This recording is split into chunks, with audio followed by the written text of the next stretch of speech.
Olha, a gente volta a falar sobre o projeto de anistia aos envolvidos nos ataques do dia 8 de janeiro. Sobre esse tema, a gente traz para o debate os deputados federais Pedro Campos, do PSB, e também Vaide Melo, do PP. Aos dois eu agradeço pela disponibilidade em falar conosco aqui da CNN. Muito boa noite. Vou começar com o deputado Evaí. Deputado, após esse atentado, é momento para endurecer as punições a quem atacar as instituições ou é momento para debater o projeto de anistia? Muito boa noite. Boa noite, um abraço a todos. O primeiro é preciso cobrar uma postura do STF para ter coerência. Afinal de contas, sempre existiram críticas ao STF e nós não vimos no passado nenhuma manifestação. O próprio ministro Gilmar Mendes foi muito criticado. Teori Zavascki chegou a ser ameaçado. A Carmen Lúcia teve o seu prédio vandalizado na sua residência. O STF foi pinchado pelo MST. Esse mesmo MST que invadiu o Congresso Nacional. Joaquim Barbosa sempre sofreu duras críticas. Lembra do jornalista que foi morto pelos Black Bloc?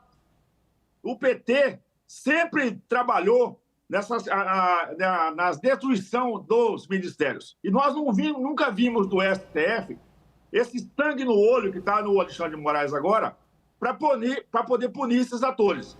O Alexandre de Moraes, na verdade, ele está vendo tudo que ele vê agora é assombração, tem uma postura sempre na ofensiva de querer achar que o mundo começou a partir de 8 de janeiro. Esse debate já está posto. Nós temos que ter esse entendimento e o STF precisa de compreender que eles são os guardiões da Constituição, mas eles não são as únicas verdades postas no mundo. Então, um pouco de humildade ao STF, um pouco de calma para o STF, para ajudar o Brasil. Essa postura agressiva, que ela tem lado, né? O outro lado, o STF não fala nada. Quando o PT, a esquerda, invadiu, quebrou, destruiu, eles estavam tudo caladinho. Agora, tudo é culpa da direita, tudo é culpa do Bolsonaro. Ou seja, esse assunto já deu.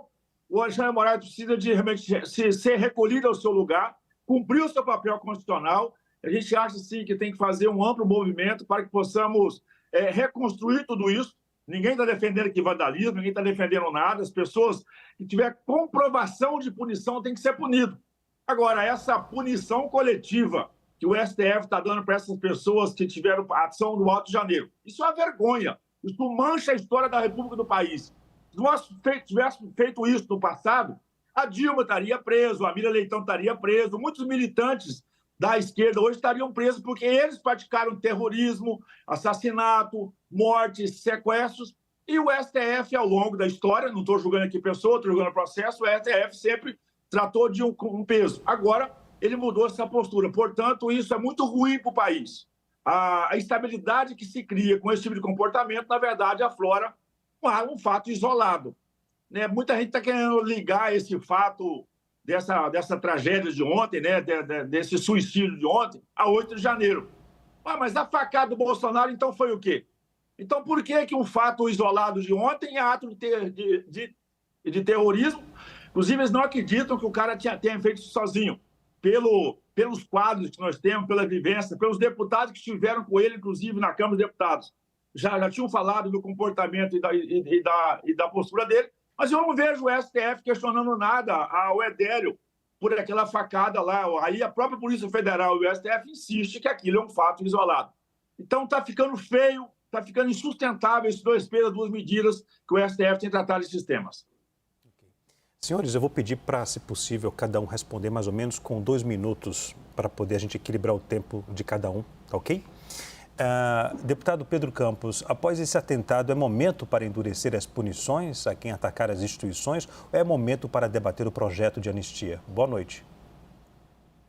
Boa noite ao deputado Evaí, todos para a CNN, todas e todos que nos escutam. Na verdade, é momento de fazer cumprir a lei. Foi isso que o STF fez no caso do 8 de janeiro, quando mais de 1.000 pessoas invadiram simultaneamente os prédios dos 3 poderes. E, obviamente, você fazer isso com uso de violência, com agressão, inclusive, a forças policiais que estavam no local, com depredação do patrimônio público, e dentro de uma estratégia de questionamento eleitoral da legitimidade, e isso é um atentado contra o Estado Democrático de Direito, e fazendo cumprir a lei, as pessoas estão sendo punidas pelos atos que cometeram. Acredito que é momento, sim, de fazer cumprir a lei, e é momento da gente trazer uma reflexão em relação à questão do discurso violento, da utilização do ódio enquanto forma de se fazer política, porque isso gera, sim, violência, isso gera pessoas que às vezes fazem de caso pensado, às vezes são pessoas que estão em situação de dificuldade emocional, de sanidade mental, e que são impactadas por discursos violentos, discursos agressivos, discursos que colocam as pessoas para brigar com as instituições e não simplesmente criticar ou questionar. É isso que a gente viu no dia de ontem, por isso que a gente viu, mais uma vez, o STF ser atacado. Não é possível chamar apenas de suicídio o que aconteceu no dia de ontem, porque bombas foram jogadas em direção ao STF, em direção aos vigilantes que estavam naquele momento, e também um carro foi explodido com fogos de artifício na Câmara dos Deputados, no anexo 4, um local, inclusive, que tanto eu como o deputado Evaí passamos quase que todos os dias que estamos em Brasília. Então é preciso, sim, ser garantida a punição em relação a essas questões e não se tratar em anistia. Para concluir aqui o raciocínio, foi falado em relação ao caso da presidenta Dilma. Na verdade, Dilma foi, sim, presa, foi inclusive torturada, e ela não foi mantida presa depois do fim da ditadura militar por uma anistia, porque a anistia entende que houve excesso de dois lados. E para você seguir em frente é preciso esquecer, anistiar aqueles excessos que foram cometidos. No caso que a gente está tratando do 8 de janeiro e também do atentado de ontem, o excesso é apenas de um dos lados, por isso que não faz sentido nenhum falar em anistia. Senhores, esse episódio da bomba de ontem é um fato isolado ou não? Deputado Evaí. É um fato isolado. E juiz bom, assim na justiça como no futebol, é o juiz que ao final da partida ele nem foi percebido. Mas os juízes do Supremo, no caso específico do Alexandre de Moraes, ele faz questão de ser protagonista a todos os instantes. Ele, por exemplo, por que ele não exigiu do senhor Flávio Dino as imagens dentro do Ministério da Justiça, onde o senhor Flávio Dino estava lá durante toda a manhã, durante toda a tarde e a noite do dia 8? Por que o ministro Alexandre de Moraes, que quer investigar, julgar e condenar, ele não traz o plano de voo daquela fuga que o Lula fez para Curitiba? São só dois fatos que eu quero deixar claro para a população, que o ministro tem lado, o ministro tem posição, é posição ideológica, ele rasga a Constituição, porque não tem condenação coletiva, ele não dá direito aos advogados de fazer o plano de direito da defesa dos seus clientes, vamos dizer assim. Portanto, o fato de ontem é um fato isolado. Assim, o mesmo STF e o mesmo Polícia Federal já diz que o caso do Edélio, lá de Juiz de Fora, foi um fato isolado. Ora, não estou entendendo, porque como que eles concluíram aquilo lá se foi um fato isolado e, naturalmente, agora não pode ser um fato isolado? Eu acho que uma pessoa tinha distúrbios mentais, esse é o seu comportamento, e, claro, esse modo operante do ministro Alexandre de Moraes, ele provoca a ira nas pessoas. Isso é do mundo humano. Ele precisa compreender que ele não pacifica o país com esse comportamento. Sem método, sem critério, ele tem lado, ele é parcial, e isso faz muito ruim para o país, traz muita insegurança. Mas o caso de ontem foi um caso isolado, a pessoa já tinha feito essa manifestação, portanto, querer vincular isso a movimento de direita, a extremista, ou qualquer relação ao debate que a direita faz, é uma covardia muito rasa. Deputado Pedro, é um fato isolado ou não? Não é um fato isolado de maneira nenhuma. E aqui eu vou explicar de maneira muito evidente essa questão. Imagina que a pessoa está com uma gripe.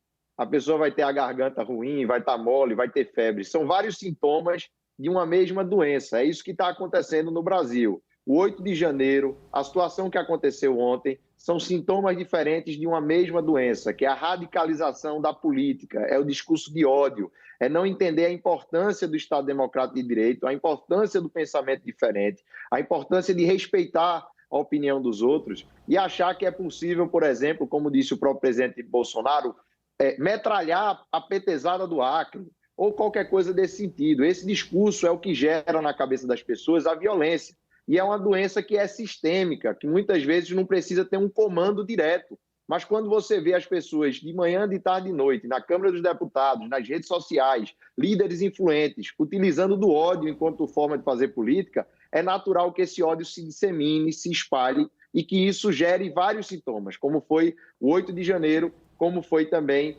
o atentado que aconteceu no dia de ontem.